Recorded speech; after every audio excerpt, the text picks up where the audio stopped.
I recognized him before my mind was ready to accept it.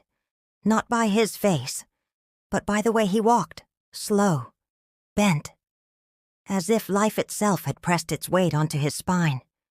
I never imagined the man who once shared my bed, my table, my future, would end up digging through trash just to survive. For a moment, I considered pretending I hadn't seen him. Some memories feel safer when they stay buried. But then he looked up, and in his eyes I saw something that didn't belong there. Not shame, not defeat, but fear. What he told me next didn't just reopen old wounds. It rewrote my entire past. Every betrayal I believed in. Every year I spent hating him. Every night I cried, convinced I had been abandoned, because the truth was far darker and far more heartbreaking than I ever imagined. This isn't just a story about loss.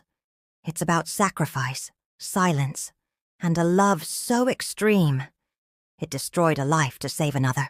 I recognized him before my heart was ready to accept it. Not by his face. Time and hardship had erased that. But by the way he walked. His shoulders were hunched forward, his steps slow and uneven, as if every movement required permission from a body that no longer cooperated. He dragged one foot slightly, the same way he used to when he was exhausted after long days at work. That detail hit me harder than his appearance ever could. I had just stepped out of the bank, papers tucked neatly under my arm, my mind busy with numbers and deadlines, when the world suddenly narrowed to that corner of the street. There he was, bent over a dumpster, separating crushed cans with hands that looked too thin, too cracked, too unfamiliar. For a second, my brain refused to connect the image to the man I once knew. Surely this was coincidence. Surely the past doesn't resurface like this. Dirty, public, and unforgiving. I stood frozen on the sidewalk, my heels planted as if the concrete had swallowed them. People passed around me, brushing my shoulder, muttering apologies without looking up. None of them noticed him. To them he was invisible, just another figure blending into the city's background noise. But to me, he was everything I had spent years trying not to remember. The man who once spoke passionately about projects and plans, who came home with rolled-up sleeves and tired eyes, who promised stability and meant it. Now his clothes hung loosely from his frame, stained and worn thin. His beard was overgrown, gray tangled with dirt, his hair matted and unkempt. And yet, beneath all that ruin, it was undeniably him. My chest tightened, my breath shortening as memories rushed in without asking permission. The letter, the silence, the years of unanswered questions. I felt anger rise first, sharp, instinctive, followed immediately by something heavier. Shame. Because a part of me wanted to turn away, cross the street, pretend I hadn't seen him like this. I could have left. That's the truth. I could have protected the fragile peace I had built by walking away and letting the past rot where it lay. For a brief moment, I almost did. But then something stronger than pride, stronger than resentment, pushed me forward, one step, then another. My heels clicked against the pavement, loud in my ears, and at that sound he lifted his head. It was instinctive, like an animal, sensing danger. Our eyes met.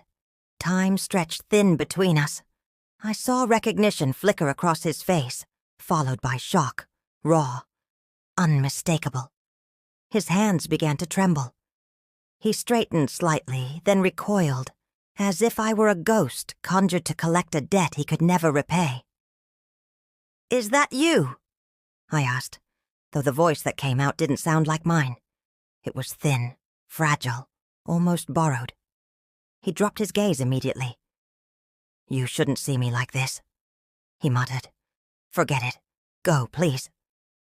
His words weren't defensive. They were ashamed, and that hurt more than anger ever could. I didn't go. I couldn't.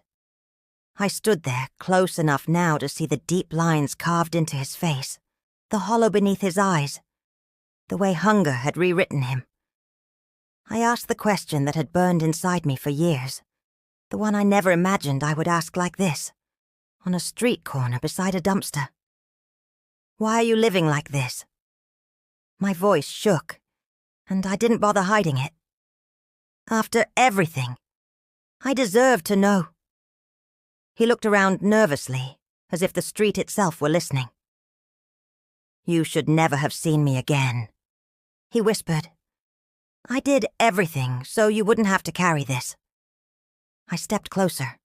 The smell of sweat, dust, and poverty clung to him, real and undeniable. Carry what? I asked. That's when he looked up at me fully, his eyes filling with tears he didn't bother to wipe away. It was to save you. The sentence landed like a physical blow. My legs weakened, the world tilting dangerously. Save me from what? I managed to say. He opened his mouth to answer, but his body betrayed him. He swayed once, then collapsed forward, crumpling onto the asphalt like a tree that had finally given up fighting gravity. I screamed for help as strangers rushed in, and in that chaos, one terrifying thought took root in my mind. Whatever truth he was about to tell me had already cost him everything. When the ambulance doors closed behind us, a memory I had kept locked away for years cracked open without warning. The way he lay there, pale, silent, fragile, dragged me back to the morning he vanished. It hadn't been dramatic, no shouting, no slammed doors. Just absence. I remembered waking up and noticing the bed was cold on his side, sheets untouched. At first, I told myself he had gone to work early. Then an hour passed, then 2. His phone rang endlessly, unanswered.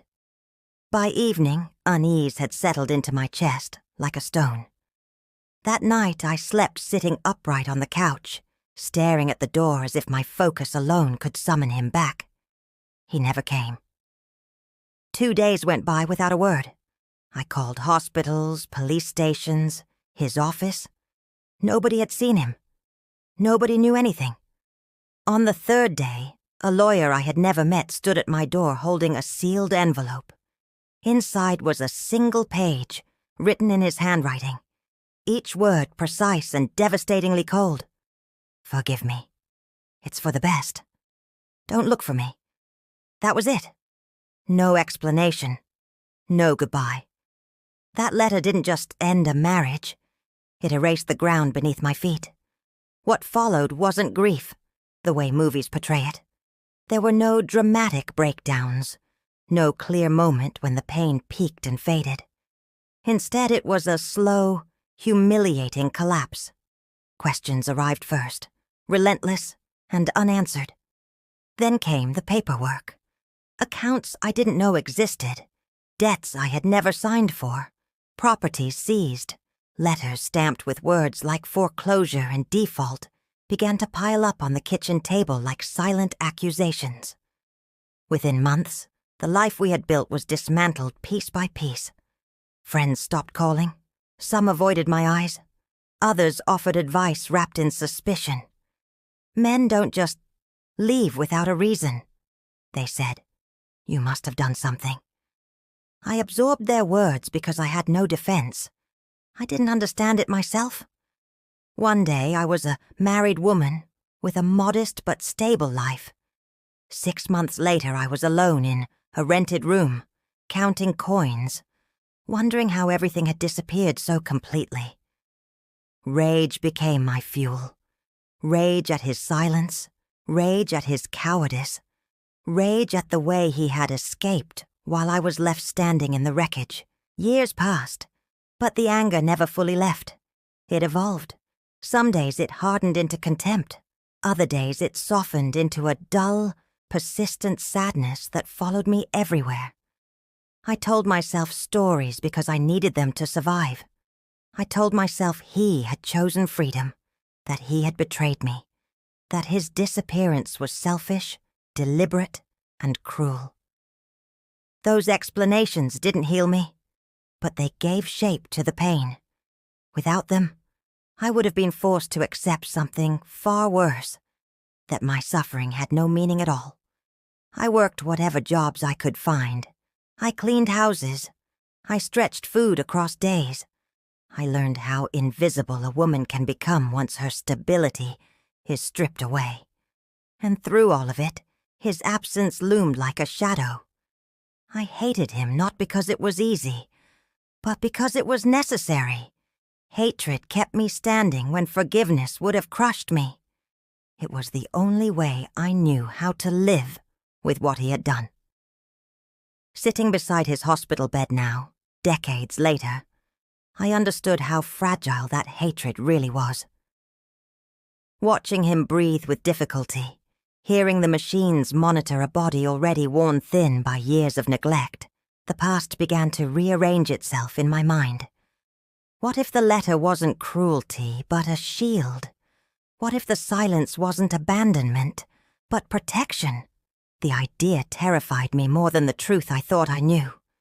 Because if my hatred had been built on a lie, then everything, my anger, my survival, my identity, rested on false ground. When he finally opened his eyes and looked at me with something close to regret, not guilt, I felt the first real crack in the story I had lived by for so long. "You hated me," he whispered weakly. "You had to." That sentence unsettled me in a way nothing else ever had, because it suggested that my pain wasn't collateral damage. It was part of a design. And as I sat there, listening to the steady beep of machines, one chilling thought settled into my chest. If his disappearance had been intentional, then someone else had written our fate long before I ever knew I was in danger. When he woke up in the hospital room hours later, I was still there. I didn't know why I had stayed. Habit, maybe. Or some instinct older than logic that refused to let me walk away again. The nurse adjusted the drip and left us alone, the door closing with a soft click that sounded far too final. He opened his eyes slowly, confusion giving way to recognition, and then to something else. Fear. Not the fear of dying, but the fear of being seen. "You shouldn't be here," he whispered, his voice barely carrying across the bed. "My problems stopped being yours a long time ago." I surprised myself by answering without hesitation. "You never stopped being part of my life," I said, "even when you disappeared." He turned his face toward the wall, jaw tightening. For a long time, neither of us spoke. The silence between us wasn't empty. It was crowded with everything we had never said. Finally, I broke it. "Tell me the truth," I said quietly. Not the version meant to protect me. Not the one meant to push me away. The real one. His shoulders rose and fell with a heavy breath, as if the words weighed more than his weakened body could carry. "I didn't go broke because I made bad choices," he said at last. "I went broke because I obeyed." The sentence hung in the air, sharp and unfinished. "Obeyed who?" I asked. He didn't answer. His silence was deliberate this time, not hesitant. I could see him calculating, measuring risk, replaying old fears. "You were safer not knowing," he murmured. That was when anger flared again, sudden and hot. "Safe!" I snapped. "I lost everything. My home, my reputation, my life as I knew it. You don't get to call that safe." He closed his eyes as if each word struck him physically. "If you had known," he said slowly, "you wouldn't be alive." The room seemed to tilt. "That's not fair," I whispered. "You don't get to rewrite the past like that." He finally looked at me then. Really looked. And I saw tears pooling at the edges of his eyes. "I didn't rewrite it," he said. "I survived it. Barely. That night I didn't go home. I slept in the chair beside his bed, my coat folded into a makeshift pillow, my thoughts racing endlessly. Pieces of the past began to surface with disturbing clarity. Arguments that never made sense, his sudden tension whenever finances came up, the way he'd grown distant in the months before he vanished. At the time, I had assumed it was stress, pride, a marriage wearing thin. Now those memories rearranged themselves into a pattern I didn't recognize. At dawn, when pale light crept through the blinds, he opened his eyes again. He looked smaller somehow, diminished by exhaustion. "Everything I lost," he said softly. "I lost so you would stay alive." My throat tightened painfully. "I thought you betrayed me," I admitted. "I thought you ran." A tear slid down his cheek, cutting a clean line through the grime of years. "That's what I needed you to believe," he replied. In that moment, I felt something inside me collapse. Not dramatically, not loudly, but completely. The hatred I had carried for so long didn't explode. It dissolved, and what replaced it was worse. Guilt. Not because I had hated him, but because I had lived in ignorance while he had been punished in silence. As the morning wore on, he drifted in and out of sleep, sedated and weak. I stayed, watching the steady rise and fall of his chest, the machines marking time with indifferent precision. I understood then that this reunion hadn't been coincidence. Life hadn't simply crossed our paths for closure. It had dragged me back to him because something unfinished demanded to be seen. Whatever he had done to save me hadn't ended with his disappearance. It had followed him into poverty, into isolation, into this hospital bed. And it wasn't over yet. Because people who demand obedience don't forget. They don't forgive. They wait. As I sat there holding his frail hand, a quiet certainty settled in my bones. The truth he had hidden wasn't just about the past. It was about a danger that still existed. And if I stayed, if I chose to listen, I wasn't just reopening old wounds.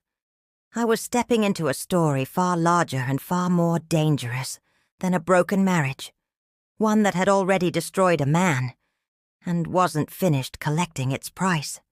He asked the nurses to leave us alone. When the door closed, the room felt smaller, heavier, as if the walls themselves were listening. I could see the effort it took him just to sit upright, his body worn down by years of neglect and fear. "The day I disappeared," he said slowly, choosing each word with care. "I wasn't running away from you. I was running out of time." My stomach tightened. He told me that morning he had gone to work as usual, unaware that by evening his life would no longer be his own.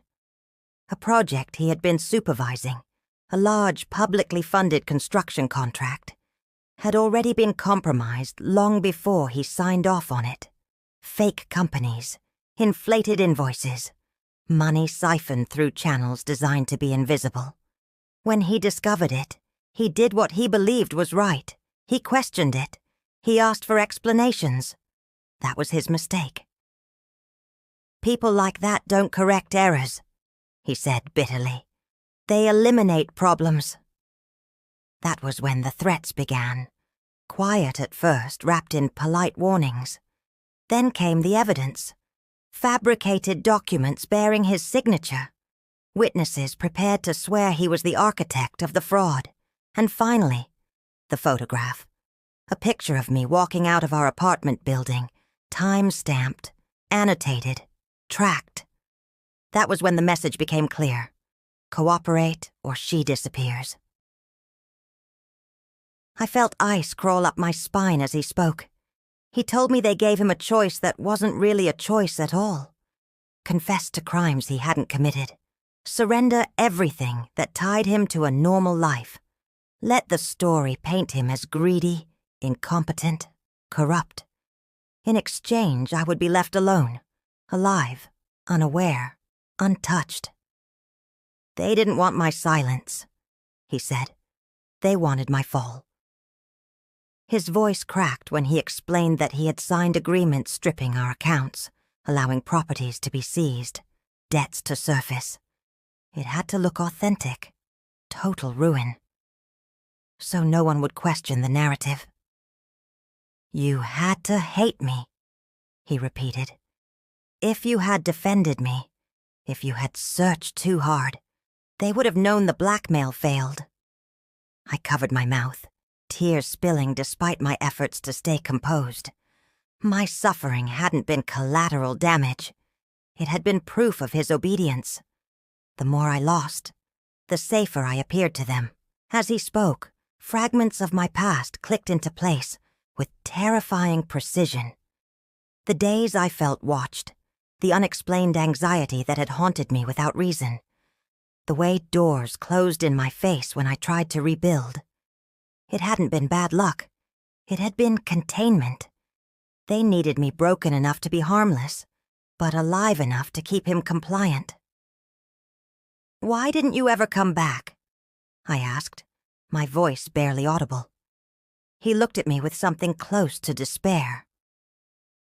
Because they never stopped watching, he said.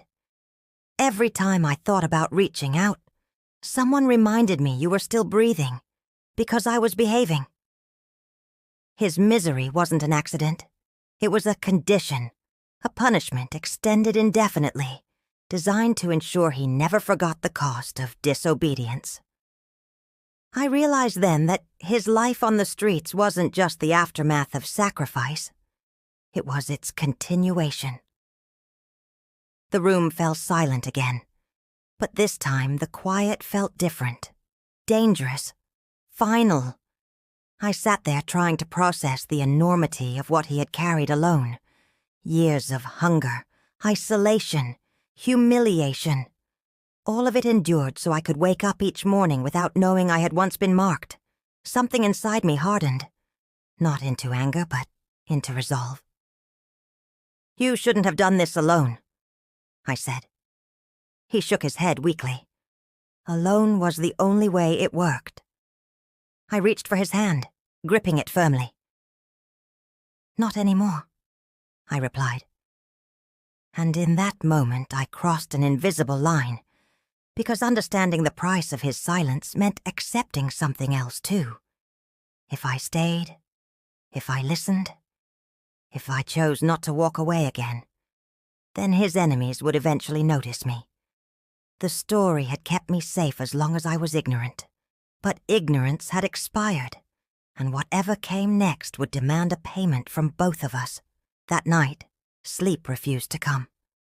Even when his breathing settled into a fragile rhythm under the influence of medication, my mind stayed wide awake, replaying every word he had spoken. Silence had protected me once, but now it felt like a cage. Just before dawn, when the hospital corridors were quiet and stripped of their daytime urgency, he opened his eyes again. He studied my face as if measuring whether I was ready to hear what came next. There's something I never told anyone, he said quietly. My pulse quickened. Before I disappeared, I left something behind. He explained that beneath an old workshop where he once worked, hidden behind a false shelf no one ever touched, there was a metal box buried deep enough to survive time and searches. Inside were original documents, real contracts, payment trails, names, proof of everything they had forced him to carry alone. I stared at him, barely breathing. Why didn't you use it? I asked. His answer came without hesitation. Because the moment those papers surfaced, you would have died. The simplicity of the sentence terrified me more than any threat ever could. By the time the sun rose, I had already made my decision. Waiting was no longer safer than acting. When I told him I was going to retrieve the box, fear flashed across his face for the first time since we'd reunited. No, he said sharply. It's still dangerous. I shook my head. So is doing nothing. I replied. "You already gave them your life once. I won't let them take what's left by keeping us frozen." He was silent for a long time, then finally gave in, describing the location in careful detail. That afternoon I left the hospital alone, my heart pounding with each step, as if it knew what I was about to carry. The workshop was nearly abandoned, swallowed by dust and neglect. Inside, the air smelled of rust and oil. I found the shelf, moved it aside, and dug with shaking hands until metal scraped against concrete. When I pulled the box free, its weight startled me. Not just physical, but symbolic. This wasn't just evidence. It was years of buried truth, heavy with consequences. I didn't open it there. I couldn't. Instead, I slipped it into an ordinary shopping bag and walked back into the street, forcing myself not to look over my shoulder. Halfway down the block, a parked car's engine started. My breath caught. I ducked into a crowded store, pretending to browse, watching the reflection in a glass door as the car idled, then slowly drove away. That was the moment I understood something irreversible had begun. When I returned to the hospital and placed the bag beneath his bed, he looked at me with a mixture of pride and dread. "Now they'll come faster," he said. I nodded. "Then let them," I replied. This time they're chasing the truth, too. For the first time since I'd seen him by the dumpster, he smiled faintly, not with relief, but with acceptance. There was no more hiding, no more pretending the past was finished. We opened the box together later that night. Inside were folders labeled by dates, sealed envelopes, flash drives wrapped carefully in cloth. As I flipped through the documents, my hands began to tremble. Contracts bearing forged versions of my signature. Records linking my name to shell companies I had never heard of. Evidence showing how my financial ruin had been engineered with precision. Everything I had lost suddenly had fingerprints. "They didn't just destroy me," I whispered. "They used me." He nodded slowly. "You were the shield," he said, "and I was the sacrifice." Sitting there under the harsh hospital light, surrounded by proof that could dismantle powerful lives, I felt fear, but also clarity. This box didn't just explain our past, it threatened their future. And once you hold something like that, there is no return to innocence. I wasn't just the woman who had found her ex-husband on the streets anymore.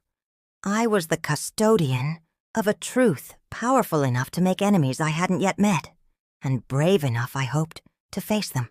The first sign that we were no longer invisible came quietly. Too quietly. It started with unfamiliar faces lingering in places where they didn't belong. Men who stood in hospital corridors pretending to read signs they didn't need. Visitors who asked nurses about rooms that didn't exist. A pair of eyes that lifted too quickly when I looked back.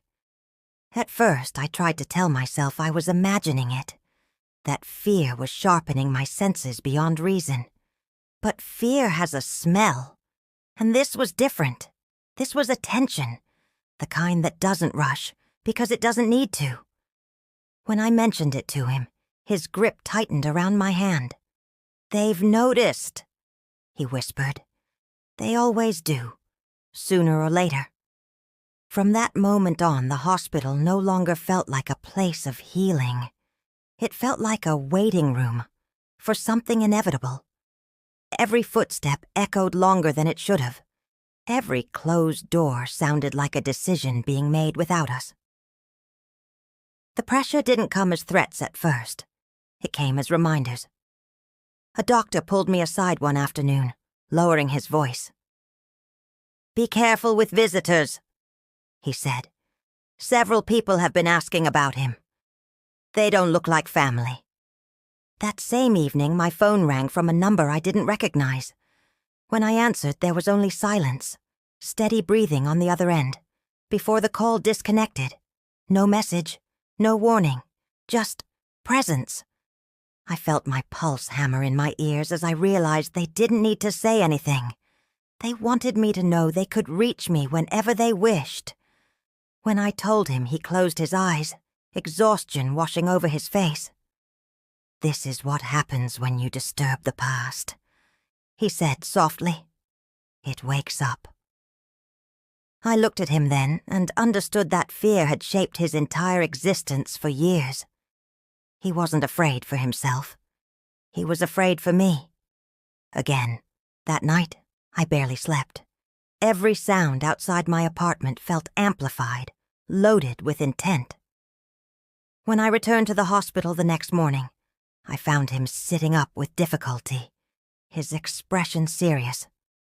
"If this gets worse," he said, "you need to walk away." I shook my head. "I already spent years walking through ruins I didn't understand," I replied. "I'm not doing it again, Blind." He stared at me, searching for doubt, for hesitation. He didn't find it.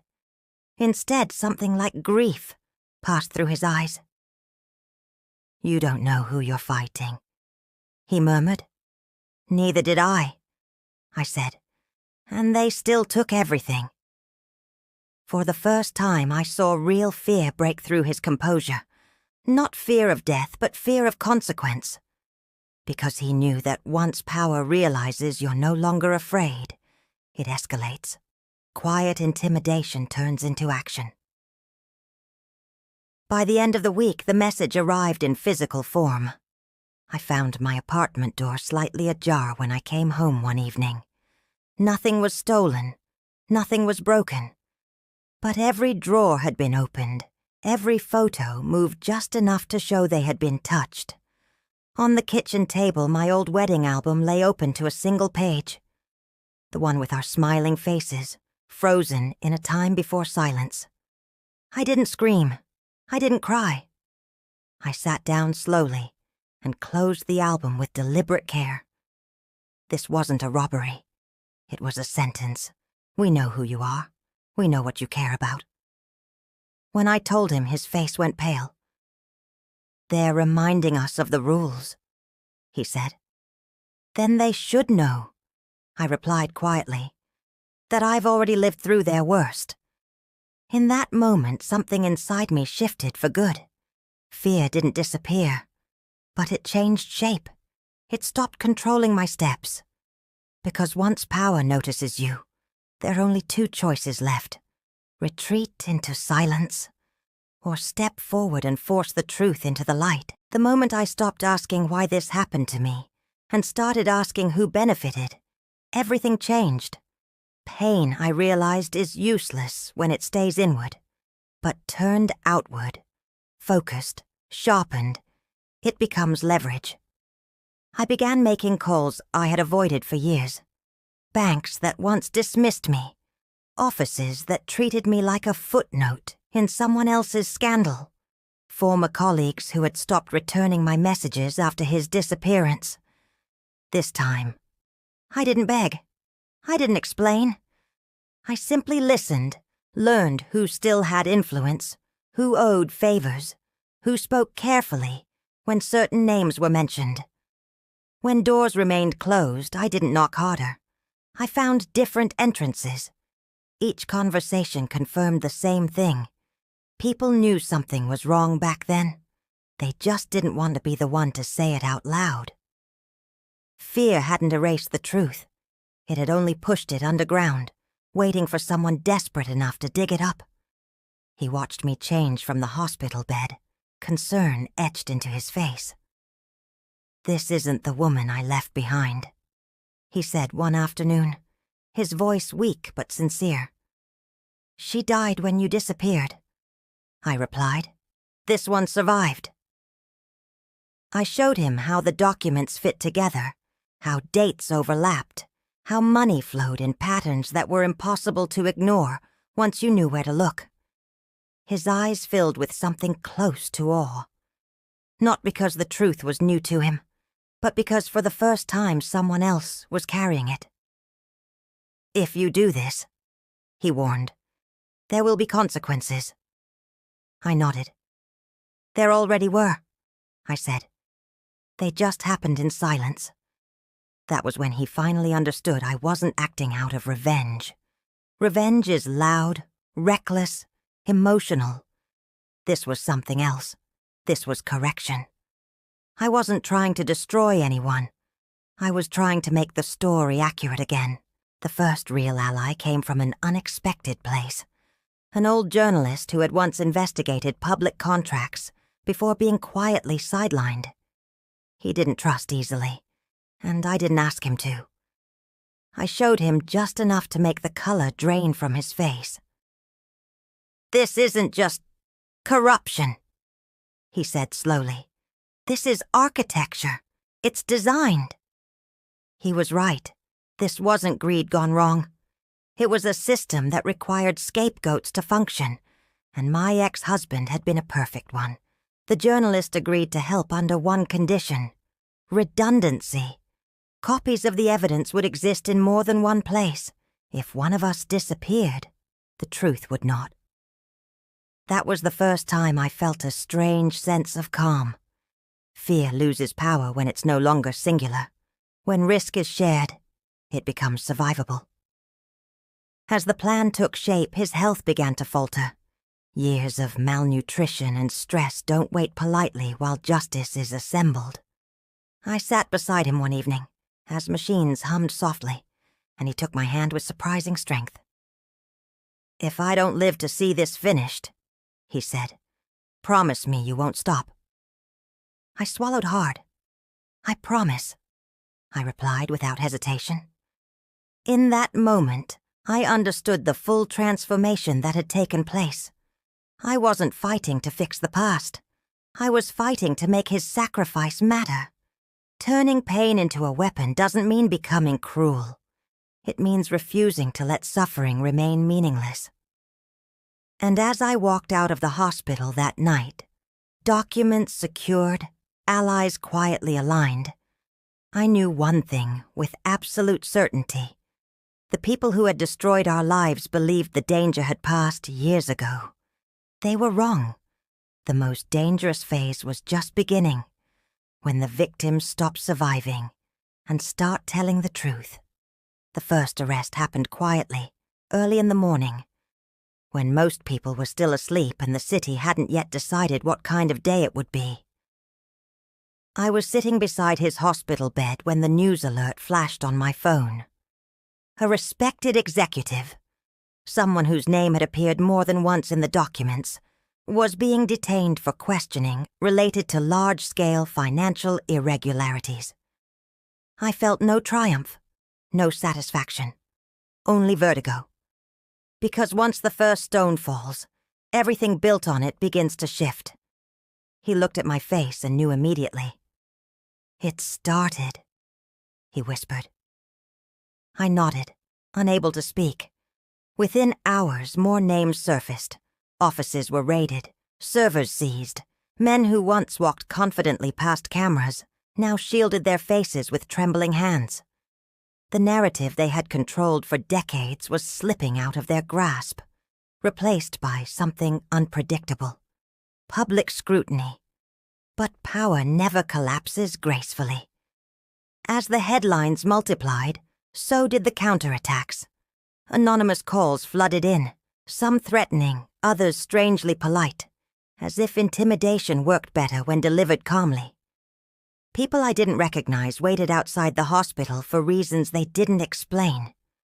One afternoon, as I left the building, a car swerved too close to the curb, missing me by inches before speeding away. The accident looked random, too random. That night I sat alone in the dark, replaying the sound of tires against asphalt, understanding just how thin the line between exposure and erasure truly was. When I told him, he closed his eyes in pain. "They're trying to scare you into stopping," he said. "They're late," I replied. "I stopped being scared years ago. I just didn't know why." Fear, when acknowledged, loses its sharpest edge. It becomes information instead of paralysis. The turning point came when the evidence reached the hands of a prosecutor who couldn't be bought. Or at least, not cheaply enough. He reviewed the files in silence, his expression tightening with each page. "This isn't a single case," he said finally.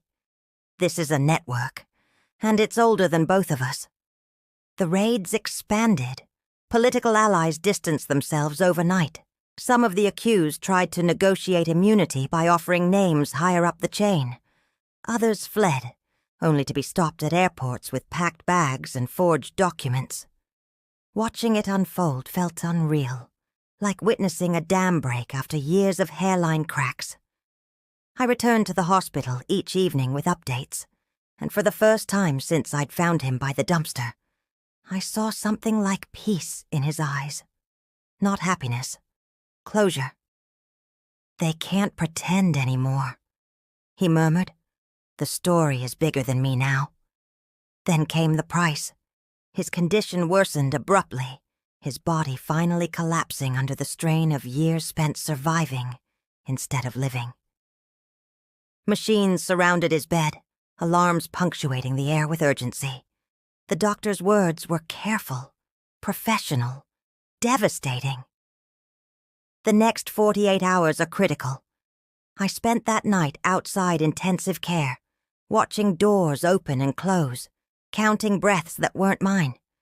At dawn, my phone buzzed again. Another headline, another arrest. Justice was moving forward at last, but the man who had paid for it might not live to see the end.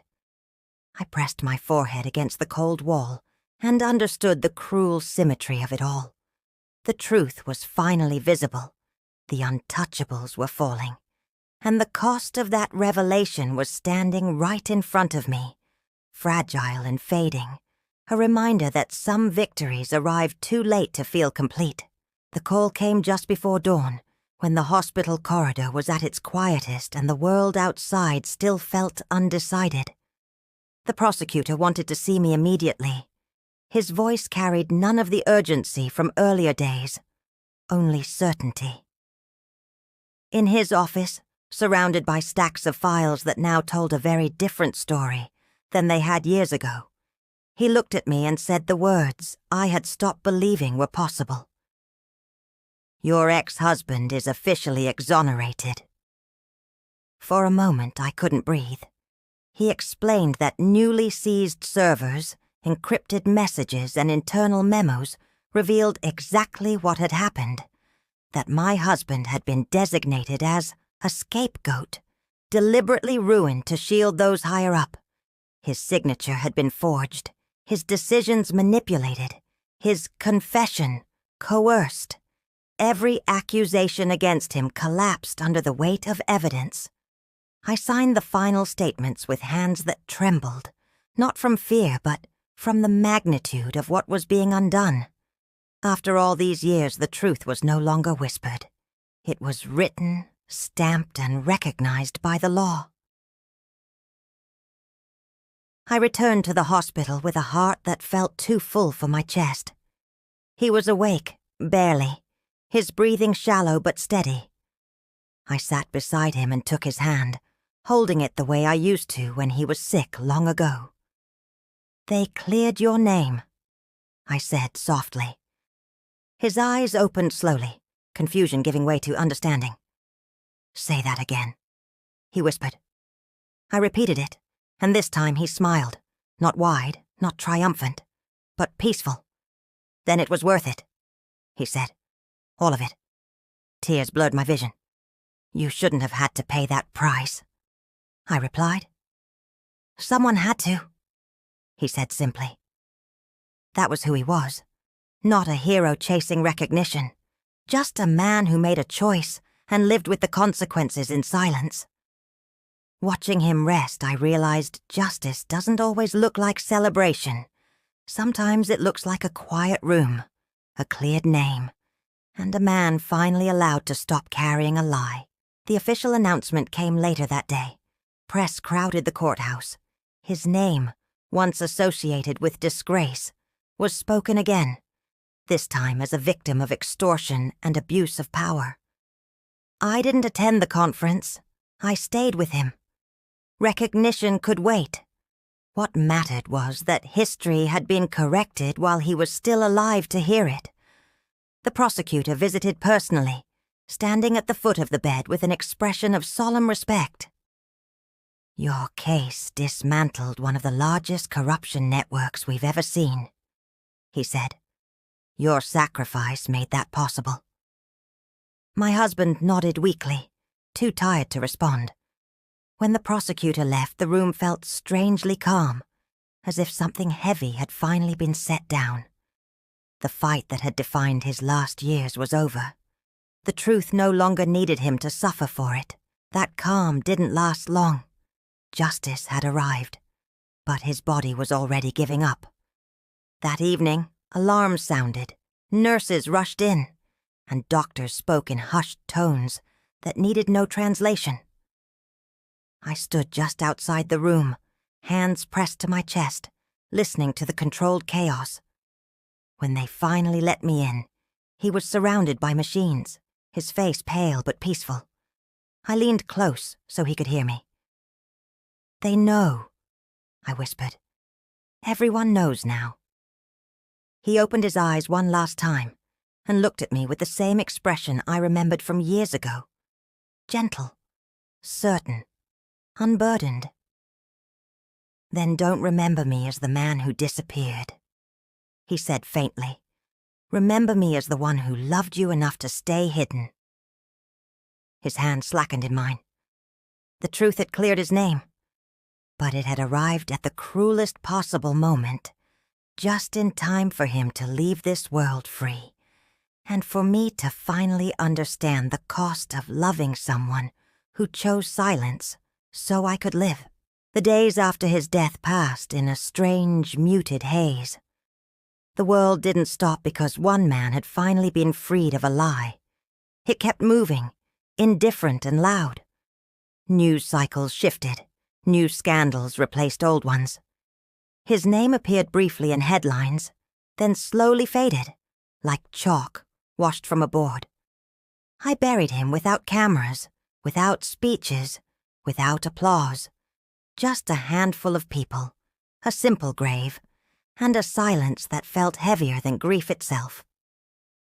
I stood there longer than anyone else, listening to the wind move through the trees, trying to understand how something so devastating could also feel. Complete. He had lost everything to protect me, and in the end, he left with the only thing that mattered restored, his truth. I realized then that justice doesn't always arrive with noise. Sometimes it comes softly, too late to save a life, but just in time to save a legacy. When the legal process finally closed, they offered apologies, compensation, formal recognition. I accepted none of it with joy. Money can rebuild walls, but it can't return years spent hungry, afraid, or misunderstood. What mattered more was walking through the city without feeling watched, sleeping without listening for footsteps, drinking a cup of coffee without suspicion. For years, fear had been my shadow, even when I didn't know its name. Now, it was gone. I moved into a small apartment facing a park, not because it was symbolic, but because I wanted light. I placed only a few things inside: a table, 2 chairs, books I had carried from place to place, and one framed photograph from our wedding day. Not as a reminder of what we lost, but of what he gave. I didn't need monuments or memorials. His sacrifice lived quietly in the fact that I could finally breathe. Sometimes I wonder how different everything might have been if I had known the truth sooner. But I've learned that question leads nowhere useful. Power doesn't give warnings. It takes. And love, when cornered, doesn't always look gentle. It looks like disappearance, like silence, like a man choosing to be hated so someone else can survive. People tell me he was a hero. I don't correct them, but I don't agree either. He wasn't trying to save the world. He was trying to save one person. And that kind of love doesn't need grand words. It just needs to be understood. For years I lived believing I had been abandoned. Now I know I was protected in the cruelest way imaginable. The truth didn't erase the pain, but it gave it meaning, and meaning changes everything. Today I live quietly. I walk slowly. I notice things I once rushed past: the warmth of the sun, the sound of children laughing, the simple comfort of an uneventful day. I no longer seek revenge. I don't crave justice headlines or public reckoning. What I wanted most, I already have: peace. And every morning when I wake up without fear, I understand the final lesson he left me. Love doesn't always save us from suffering, but sometimes it saves us from dying without knowing why we suffered at all. He carried the darkness so I could live in the light. And the only way I can honor that sacrifice is by living fully, honestly, and without chains.